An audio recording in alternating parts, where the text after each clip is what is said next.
ऐसे करें वट सावित्री व्रत और पूजन। सुहागन स्त्रियां वट सावित्री व्रत के दिन 16 श्रृंगार करके सिंदूर, रोली, फूल, अक्षत, चना, फल और मिठाई से सावित्री, सत्यवान और यमराज की पूजा करें। यह व्रत करने वाली स्त्रियों को चाहिए कि वह वट के समीप जाकर जल का आचमन लेकर कहे, ज्येष्ठ मात्र कृष्ण पक्ष त्रयोदशी अमुक वार में मेरे पुत्र और पति की आरोग्यता के लिए एवं जन्म जन्मांतर में भी मैं विधवा न हूँ, इसलिए सावित्री का व्रत करती हूँ। वट के मूल में ब्रह्मा, मध्य में जरनादन, अग्रभाग में शिव और समग्र में सावित्री है। हे वट, अमृत के समान जल से मैं तुमको सिंचती हूँ। ऐसा कहकर भक्तिपूर्व एक सूत के डोर से वट को बांधे और गंध, पुष्प तथा अक्षत से पूजन करके वट एवं सावित्री को नमस्कार कर प्रदक्षिणा करे। वट सावित्री व्रत कथा प्राचीन काल में मद्र देश में अश्वपति नाम के एक राजा राज्य करते थे। वे बड़े धर्मात्मा, ब्राह्मण भक्त, सत्यवादी और जितेंद्रिय थे। राजा को सब प्रकार का सुख था, किंतु कोई संतान नहीं थी। इसलिए उन्होंने संतान प्राप्ति की कामना से 18 वर्षों तक पत्नी सहित सावित्री देवी का विधि पूर्वक व्रत तथा पूजन कठोर तपस्या की। सर्वगुण देवी सावित्री ने प्रसन्न होकर पुत्री के रूप में अश्वपति के घर जन्म लेने का वर दिया। यथासमय राजा की बड़ी रानी के गर्भ से एक परम तेजस्विनी सुंदर कन्या ने जन्म लिया। राजा ने उस कन्या का नाम सावित्री रखा। राजकन्या शुक्ल पक्ष के चंद्रमा की भांति दिनोंदिन बढ़ने लगी। धीरे धीरे उसने युवावस्था में प्रवेश किया। उसके रूप लावण्य को जो भी देखता उस पर मोहित हो जाता। कन्या के युवा होने पर अश्वपति ने सावित्री के विवाह का विचार किया। राजा के विशेष प्रयास करने पर भी सावित्री के योग्य कोई वर नहीं मिला। उन्होंने एक दिन सावित्री से कहा, बेटी, अब तुम विवाह के योग्य हो गई हो, इसलिए स्वयं अपने योग्य वर की खोज करो।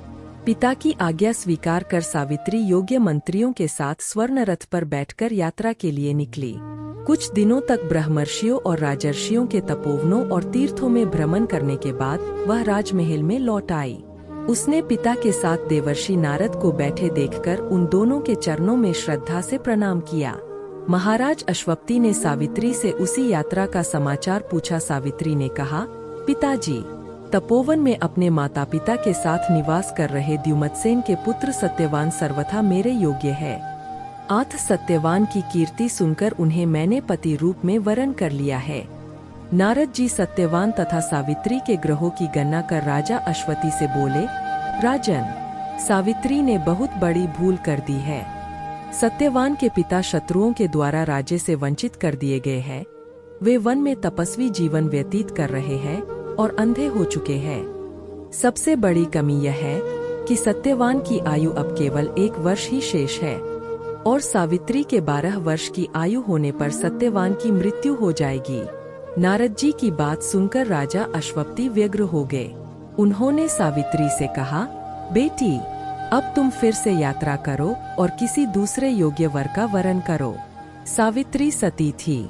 उसने दृढ़ता से कहा, पिताजी, आर्य कन्या होने के नाते जब मैं सत्यवान का वरण कर चुकी हूँ तो अब सत्यवान चाहे अल्पायु हो या दीर्घायु, अब तो वही मेरे पति बनेंगे। जब मैंने एक बार उन्हें अपना पति स्वीकार कर लिया, फिर मैं दूसरे पुरुष का वरण कैसे कर सकती हूँ। सावित्री का निश्चय दृढ़ जानकर महाराज अश्वपति ने उसका विवाह सत्यवान से कर दिया। सावित्री ने नारद जी से सत्यवान की मृत्यु का समय ज्ञात कर लिया तथा अपने श्वशुर परिवार के साथ जंगल में रहने लगी। धीरे धीरे वह समय भी आ पहुंचा जिसमें सत्यवान की मृत्यु निश्चित थी। सावित्री ने नारद जी द्वारा बताए हुए दिन से 3 दिन पूर्व से ही निराहार व्रत रखना शुरू कर दिया था। नारद द्वारा निश्चित तिथि को पति एवं सास ससुर की आज्ञा से सावित्री भी उस दिन पति के साथ जंगल में फलमूल और लकड़ी लेने के लिए गई। सत्यवान वन में पहुंचकर लकड़ी काटने के लिए बड़ के पेड़ पर चढ़ा। अचानक वृक्ष से लकड़ी काटते समय सत्यवान के सिर में भयंकर पीड़ा होने लगी और वह पेड़ से नीचे उतरा। सावित्री ने उसे बड़ के पेड़ के नीचे लिटाकर उसका सिर अपनी गोद में रख लिया। कहीं कि ऐसा भी उल्लेख मिलता है कि वट वृक्ष के नीचे लेटे हुए सत्यवान को सर्प ने डस लिया था। उसी समय सावित्री को लाल वस्त्र पहने भयंकर आकृति वाला एक पुरुष दिखाई पड़ा। वे साक्षात यमराज थे।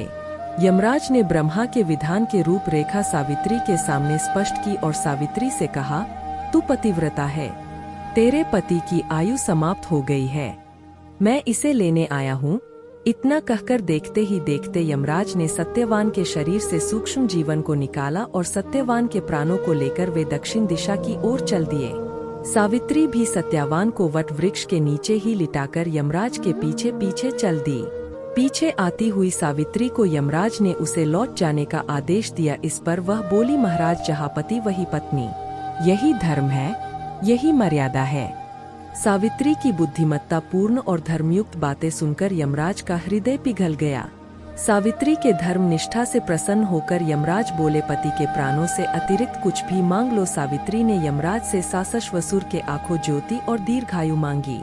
यमराज तथास्तु कहकर आगे बढ़ गए। सावित्री भी यमराज का पीछा करते हुए रही। यमराज ने अपने पीछे आती सावित्री से वापस लौटे जाने को कहा तो सावित्री बोली, पति के बिना नारी के जीवन के कोई सार्थकता नहीं। यमराज ने सावित्री के पतिव्रत धर्म से खुश होकर पुनः वरदान मांगने के लिए कहा। इस बार उसने अपने श्वशुर का राज्य वापस दिलाने की प्रार्थना की। तथास्तु कहकर यमराज आगे चल दिए। सावित्री अब भी यमराज के पीछे चलती रही। इस बार सावित्री ने 100 पुत्रों का वरदान दिया है, पर पति के बिना मैं पुत्रों का वरदान दिया है, पर पति के बिना मैं माँ किस प्रकार बन सकती हूँ? अपना यह तीसरा वरदान पूरा कीजिए। सावित्री की धर्मनिष्ठा, ज्ञान, विवेक तथा पतिव्रत धर्म की बात जानकर यमराज ने सत्यवान के प्राणों को अपने पास से स्वतंत्र कर दिया। सावित्री सत्यवान के प्राण को लेकर वट वृक्ष के नीचे पहुंची, जहां सत्यवान के प्राण को लेकर वट वृक्ष के नीचे पहुंची जहां सत्यवान का मृत शरीर रखा था। सावित्री ने वट वृक्ष की परिक्रमा की तो सत्यवान जीवित हो उठा। प्रसन्नचित सावित्री अपने सासश्वसुर के पास पहुंची तो उन्हें नेत्र ज्योति प्राप्त हो गई। इसके बाद उनका खोया हुआ राज्य भी उन्हें मिल गया। आगे चलकर सावित्री 100 पुत्रों की माता बनी। इस प्रकार सावित्री ने सतीत्व के बल पर न केवल अपने पति को मृत्यु के मुख से छीन लिया, बल्कि पतिव्रत धर्म से प्रसन्न कर यमराज से सावित्री ने अपने साससुर की आंखें अच्छी होने के साथ राज्य प्राप्त का वर, पिता को पुत्र प्राप्ति का वर और स्वयं के लिए पुत्रवती होने के आशीर्वाद भी ले लिया। तथा इस प्रकार चारों दिशाएं सावित्री के पतिव्रत धर्म के पालन की कीर्ति से गूंज उठी।